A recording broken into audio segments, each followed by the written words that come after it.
정치대담 캠프 대 캠프 시작하도록 하겠습니다. 오늘은 더불어민주당 이재명 후보 선대위의 송평수 대변인, 국민의힘 윤석열 후보 선대본부 윤희석 상임공보특보 함께하겠습니다. 두 분 어서 오십시오. 자, 그럼 먼저 오늘 정치권에 달군 이슈부터 살펴보도록 하겠습니다. 강다한 앵커가 소개를 하겠는데요. 자, 강다한 앵커.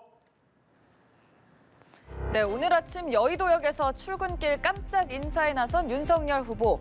이준석 대표가 제안했던 젊은 세대 호응을 얻기 위한 선거 캠페인, 이른바 연습 문제를 푼 것이냐는 질문엔 말을 아끼는 모습이었습니다. 이준석 대표의 그 제안이 조금 영향을 미쳤습니다. 그건 나중에 얘기합시다. 소통을 많이 해야 안 되겠습니까?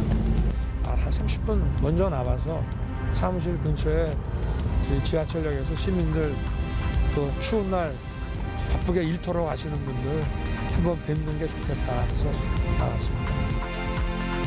국민의힘 내부 혼란 상황은 여전히 가라앉지 않고 있는 가운데 의원총회에선 이준석 대표의 사퇴 결의안이 제안됐죠.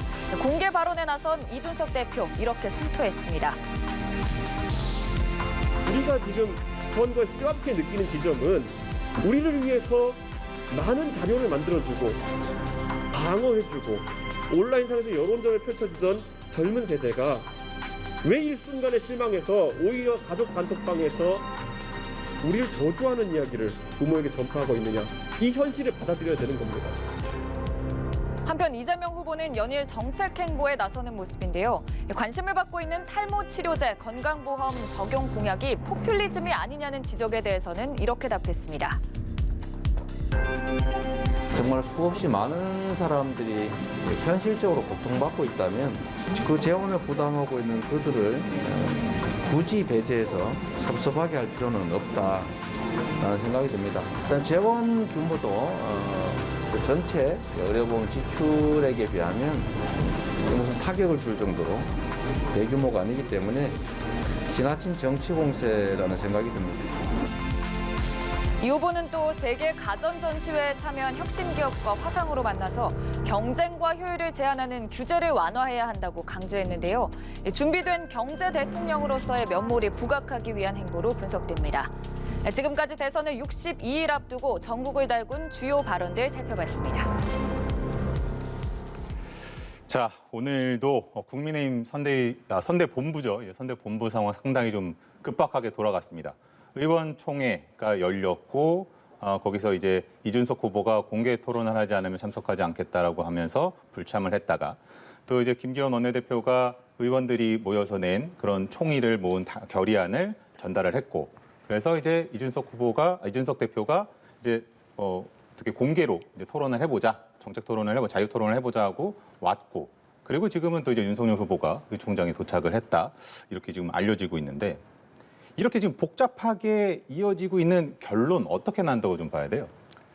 오늘 아마 끝장 토론을 하실 걸로 생각을 합니다. 그만큼 지금 상황이 급박하고 의원들의 총의가 이준석 대표에 대한 최근 행보에 대해서 부정적으로 본다는 것은 확실하기 때문에 후보와 이준석 대표 또 당 소속 의원들과 이준석 대표 간의 갈등을 치유하지 않고서는 얼마 남지 않은 대선을 준비할 수 없다는 그런 위기의식이 당연히 있는 거 아니겠습니까? 그렇죠. 그래서 오늘 뭐 극적으로 결론이 나서 두 분이 소위 말하는 화합을 할 수 있는, 결합할 수 있는 모습까지 갈지는 모르겠으나 적어도 두 분이 만날 수 있는 기회가 마련이 됐고 이 기회를 통해서 두 분의 의견 차이를 좁힐 수 있는 그런 기회가 됐다는 것은 큰 의미가 있다고 생각합니다.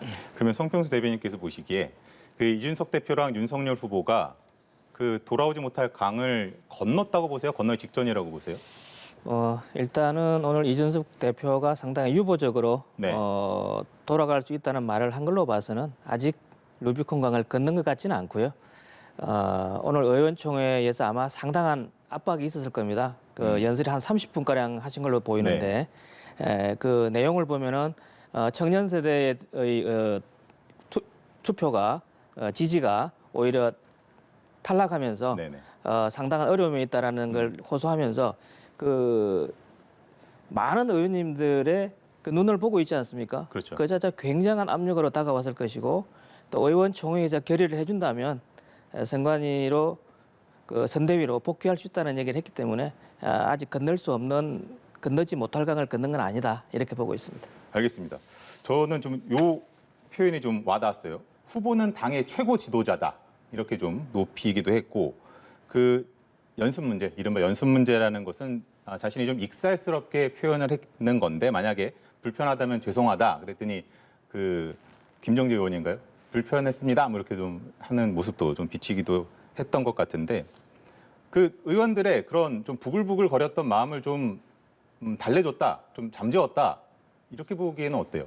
상황이? 일단 연수 문제 같은 경우는 이준석 대표가 표현에 있어서 본의와 다르게 전달된 부분, 그거는 네. 후보의 이준석 대표의 책임이 맞습니다. 그리고 그 외에는 솔직히 말씀드려서 제가 들어봤을 때는 본인의 그 생각을 전혀 철회할 뜻이 없고 자기 나름의 선거를 향한 자신의 의지, 생각, 논리 이런 것들을 설파하는 자리였다고 봐요. 그렇죠. 물론 그 내용 중에 상당히 합리적인 내용이 많았다고 저도 생각합니다. 의원들도 어느 정도는 설득이 됐을 수 있을 정도로 상당히 발언의 내용이 좋았어요. 제가 볼 때는. 네. 그러나 지금까지 계속 반복되었지만 이준석 대표가 본인의 의사를, 본인의 생각을 전달하는 데 있어서의 형식, 태도 이 부분에 있어서 상당히 아쉬운 부분이 있고 그 부분에 대해서 아마 의원들은 더 크게 비판하지 않느냐 이런 생각입니다. 그럼 당내 의원들은 이준석 대표가 자신의 어떤 계획과 이런 것들을 구상과 이런 것들을 설득하기보다는 좀 강요하고 있다 이렇게 받아들이고 있는 건가요? 의원들이요. 네. 이런 당내 거죠. 분위기는.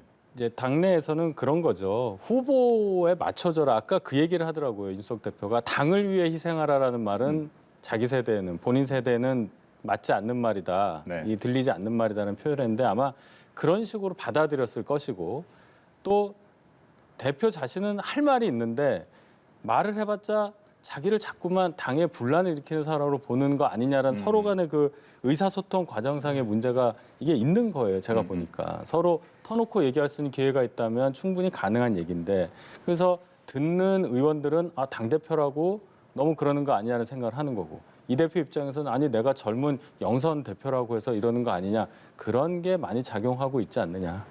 그러니까 뭐 지금 그 현장에 있는 취재 기자를 통해서 듣기로는 지금 의총장 안에 의원들이 그리 많지는 않았었다 당시에 뭐 그런 표현도 그리고 연설이 끝나고 뭐 작은 박수가 나왔다 이렇게 네. 좀 안의 분위기를 좀 전해주더라고요. 뭐 이제 계속해서 토론이 계속 이어질 테니까 이제 뭐 다시 와서 또 참여를 해서 진행이 될 것 같기도 한데 이준석 대표가 이런 말을 했어요. 단일화라는 게 단순한 한 명과 한 명의 지지율을 합하는 것이 아니다. 그리고 굳건한 주체로 국민의힘이 다시 그 영광을 되찾아야만 한다. 그래야만 진짜 단일화 효과가 있다. 그래서 자신 있다라고 얘기를 했거든요. 되찾는 것이. 어디서 이런 근거가 나오는 거예요? 2030인가요? 안철수 후보와의 단일화를 네. 이제 얘기하는 건데요. 그러겠죠. 지금 뭐 일부 여론조사에서 안철수 후보가 굉장히 지지율이 높아지는 그런 네. 결과도 나오고 해서 무슨 다른 결과가 나오지 않느냐 이런 얘기를 하는 건데 지난번 서울시장 선거 때 보여드리지 않았습니까? 여론조사상의 지지율이 비슷하다 하더라도 결국은 정통성 있는 제1야당 후보가 당의 힘, 당원의 힘 그리고 국민이 신뢰하는 그런 배경을 가진 후보가 선택이 되는 것이 당연합니다. 그런데 선택을 받는 과정에서 단순히 여론조사 지지율이 높아서 선택받는 것은 의미가 없다는 뜻이죠. 그 과정에서 국민들의 신뢰를 다시 회복을 하고 진정으로 정권 교체를 이룰 수 있을 만한 그래서 차기 정부를 이끌 만한 그런 수권 정당으로서의 이미지를 갖는 그런 수권 정당의 후보로서의 역할 그런 이미지를 다 정확하게 정립한 후에 선거에 나설 수 있는 그런 얘기를 지금 대표는 한 겁니다. 지금 그 단일화 시 뭐 관련된 지금 여론조사 저희 그래프를 만들어 놓은 게 있는데 좀 띄워주실까요? 네, 지금 나오고 있는데 RN서치가 이제 조사를 한 건데 안철수 단일화 시를 한다면 단일화를 하게 된다면 누굴 지지할 것이냐? 안철수 후보가 거의 11% 가까이 좀 높게 나타난 것. 이것이 의미하는 바가 상당히 있을 것 같고. 그리고 이제 이 다음에도 또 하나가 있죠. 다음 거 한번 보여주실래요? 그렇죠. 이제 만약에 안철수 후보가 단일 후보가 됐다라고 가정을 하면 다자 대결에서 이재명 후보도 앞서는 걸로 나와요. 이 돌풍 어떻게 봐야 돼요? 이 여론조사는 일반적인 여론조사하고는 조금 차이가 있어 보이고요. 가정을 전제로 해서. 예. 최근에 뭐 여론조사가 많이 있었는데 네네. 유독 이 조사만 이상하게 나온 것 같습니다. 뭐 이상하다는 표현이 이상합니다만은 가장 최근에 나온 거라 가지고 가져와 봤는데. 그렇습니다. 일반적인 건 아니다 이렇게 말씀드리고 싶습니다. 알겠습니다. 그러니까 추세로 보기에는 조금 무리가 있을 수 있다. 예. 그런데 또 하나 좀 제가 좀 설명을 드리고 싶은 게 그 20대 오늘 MBS 조사도 있고 또 MBS 조사를 보면은 20대에서 그 이재명 후보를 지지한다가 이제 21%, 윤석열 후보가 18%, 안철수 후보 17% 이렇게 나왔고 30대에서는 이재명 후보 40%, 윤석열 후보 16%, 안철수 후보 14% 이런 식으로 나타났어요. 근데 이 보면은 지금 윤석열 후보와 2030의 민심을 보면 윤석열 후보와 안철수 후보가 되게 좀 비슷한 것으로 나오는데 만약에 진짜로 단일화가 이루어진다라고 하면 결국에는 그 안철수 후보 측에서는 국민의힘의 어떤 그런 조직력이라든가 이런 것들이 굉장히 필요할 거 아니에요. 그런 게 논의가 쉽게 진행이 되지 않을 것 같은데요. 단일화 논의가. 단일화라는 것이 네. 사실은 굉장히 어려운 거예요. 그러니까요. 그렇죠. 승부를 예상을 하고 소위 말해서 배팅을 해야 되는 상황이기 때문에 조금이라도 조직력에서 열세이거나 진짜 질 가능성이 조금이라도 있으면은 계속 버티는 싸움이 되는 겁니다. 네네. 치킨 게임이라고 하죠. 그래서 네. 시간만 가고 지난번 서울시장 재보궐선거 때도 그런 일이 있었습니다. 시한을 넘겨서 했잖아요. 후보 네. 등록. 그런 차원이기 때문에 지금 단일화를 자꾸 상정해서 얘기를 하시는데 아직 시간이 좀 있습니다. 후보 등록까지는 아직 한 40일 그렇죠, 정도 그렇죠. 남아 있는데 네. 단일화 과정을 지금 상정해서 얘기하기는 그렇지만 단일화를 만약에 하더라도 뭐 해야 될 겁니다. 안철수 후보의 지지율과 관계없이. 더 수월하게 할 수 있는 방법은 저희 지지율이 높아지는 거예요. 압도적으로 높아지면 돼요. 그렇죠. 그래서 저희가 하던 대로 저희의 목표는 어쨌든 단일화든 뭐든 간에 국민들로부터 가장 많은 지지를 받는 겁니다. 그 길을 계속 가는 게 뭐 이런 논의에 구애받지 않고 가는 길이다 이렇게 생각할 뿐입니다. 알겠습니다. MBS도 한번 좀 띄워주시죠. 네. 보시면 그 일주 전보다 비교해를 볼 때 윤석열 후보는 그 지금 논란이 있었는데도 28%로 그대로 유지가 되는데 이재명 후보는 오히려 좀 떨어졌고 안철수 후보가 올라갔어요. 심상정 후보도 떨어지고. 그러니까 윤석열 후보가 약간은 좀 바닥에 견고한 층을 유지하는 것 아니냐. 그리고 그 전에도 그런 평가가 많았잖아요. 윤석열 후보가 빠지는 지지율이 이미 이재명 후보가 좀 흡수를 해야 되는데 이게 안철수 후보로 가고 뭐 이런 상황들은 민주당에서도 굉장히 좀 고민스러울 것 같아요. 일단은 뭐 여론조사상으로 보수 후보 이른바 제1야당 후보가 35%는 나온다고 봅니다. 최종적으로 아무리 안 나와도 그렇다고 한다면은 거기서 이탈한 표는 일시적으로 부동층으로 왔다가 네. 다시 복귀할 가능성이 크다 이렇게 부동층은 20% 정도 보고 있고요. 나왔더라고요. 예. 다만 이제 일부가 포기를 하거나 안철수 후보로 가거나 또 이재명 후보로 또 일부 흡수가 될 수가 있겠죠. 예. 알겠습니다. 그 뭐 후보 등록까지 아직 좀 시간이 남았다라고 말씀을 해주셨는데 홍준표 그 후보 같은 경우는 좀 일각에서는 계속 그런 희망을 갖고 있는 분들도 계신 것 같아요. 후보 교체로 네. 말씀하시는 거죠? 후보 교체가 민주당은 어떤지 모르겠습니다만은 네. 저희 당의 경우에는 물리적으로 거의 불가능합니다. 규정을 원용할 수 있는 당헌 동기가 있긴 한데 그것은 아마도 후보를 선출하지 못한 상태에서 비상한 상황에서의 후보 결정 과정을 아마 상정한 규정으로 보여요. 그렇다면은 결과적으로 후보를 교체할 수 있다면 지금 선출된 윤석열 후보가 자진 사퇴하는 방법밖에 없습니다. 근데 그게 과연 가능할까요? 그렇죠. 받아들이지 않을 가능성이 높다. 뭐 이렇게 좀 보시는 것 같은데 이게 그 송평수 대변인께서 보시기에는 뭐 다른 당의 상대 당의 입장입니다만 이게 지금 그 어제 굉장히 좀 좋게 갈 것처럼 이준석 대표가 뭐 이번에 선대위 쇄신 방향이 굉장히 내 주장과 다 있다 이러다가 갑자기 틀어지고 네. 이게 계속 예측 가능성이 좀 어렵다라고 할까요? 그런 상황이 벌어지는 이유가 뭐라고 보세요? 일단은 뭐 인간적인 신뢰가 좀 무너졌다고 봅니다. 무너졌는데 이준석 대표가 갖고 있는 신뢰가 상호간에 상호간에, 무너진 네네. 것 같아요. 그러다 보니 이제 초기에 제시한 쇄신안에 대해서는 다소 긍정적인 평가를 하다가 후에 또 후임 인선에 관해서 선대위 인선에 관해서 안이 나오니까 다시 이준석 대표가 비판 입장으로 돌아선 것 같습니다. 그래서 이제 사실 어찌 보면은 이준석 대표의 말이 상당히 합리적인 부분이 있는 부분이 있습니다. 네. 있는데 아마 윤 후보께서 여러 가지 리더십을 좀 발휘하지 못하는 게 아닌가. 다시 말하면 좀 오랜 검사 생활에서 오는 어떤 지시나 명령에 익숙한 그런 문화에 있다가 의견이 다른 사람을 설득하고 또 자기 편으로 만들고 하는 그런 어떤 그런 과정을 많이 겪어보지 않았기 때문에 아직은 뭐 여러 가지 한계가 많이 있다 이렇게 보고 있습니다. 알겠습니다. 아픈 지적을 해주신 것 같아요. 근데 또 이제 일각에서는 그런 표현도 합니다. 이준석 대표가 뭐 자기 정치를 하는 거 아니냐. 물론 이준석 대표가 오늘 반박을 했습니다. 앞으로 선거에서 인구 1% 이상 되는 지역에는 경선을 하자라는 게 어떻게 내 사람을 꼽겠다는 거냐, 어떻게 내 정치냐 이렇게 반박을 했는데 그렇게 보는 시각들의 근간에는 이준석 대표가 계속해서 좀 너무나 이제 내부 총질이라고 흔히들 표현을 하더라고요.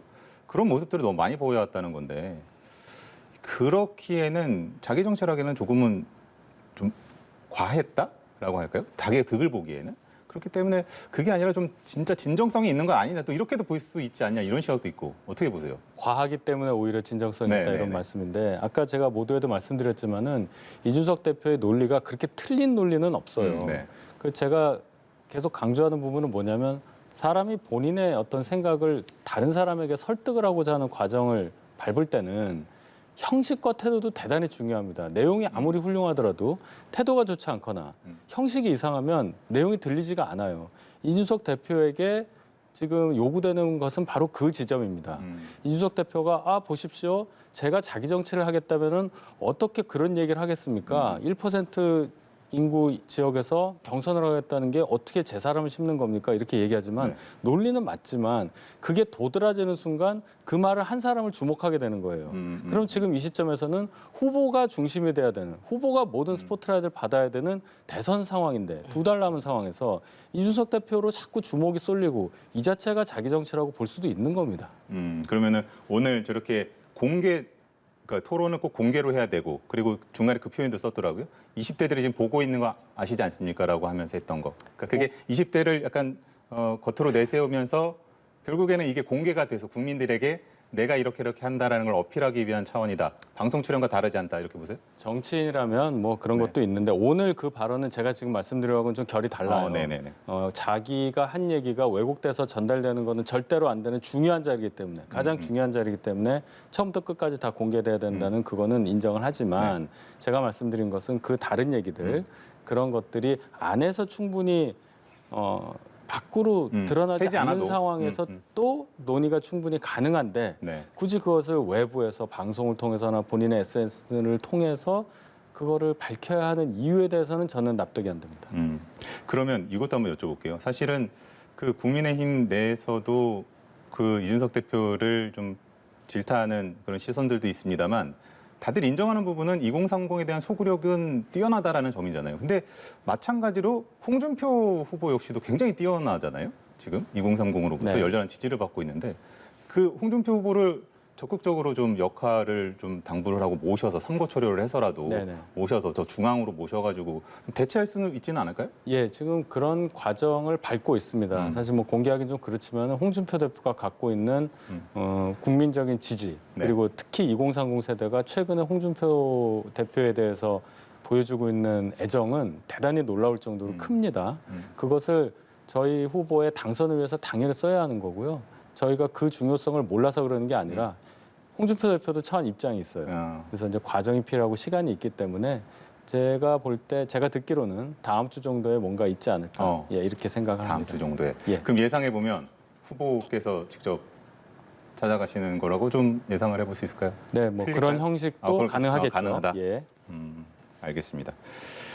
자, 그러면은 요것도 좀 궁금합니다. 오늘 이재명 후보가 민주당을 향해서 좀 세게 좀 얘기를 했습니다. 자신들이라고 표현을 하면서 자신들의 철학과 가치를 국민들의 의사를 묵살하는 데까지 가는 것 같다는 느낌 이렇게까지 이야기를 했는데 자성의 차원인 것 같긴 해요. 그런데 조금 수위가 있지 않나라는 생각도 드는데. 그 부분은 이제 이재명 후보가 그 민주당이 혹시 기득권화 돼가는 거 아니냐 이런 점에 대한 좀 경계심을 말씀하신 것 같고요. 앞으로 이제 현장에서 또 친서민 정당으로 거듭날 수 있도록 노력하겠다. 이런 취지로 봐주시면 좋겠습니다. 그러면은 마지막 주제로 그 이재명 후보의 그 탈모약 건강보험 적용 이 부분이 저는 사실은 그렇게 봤거든요.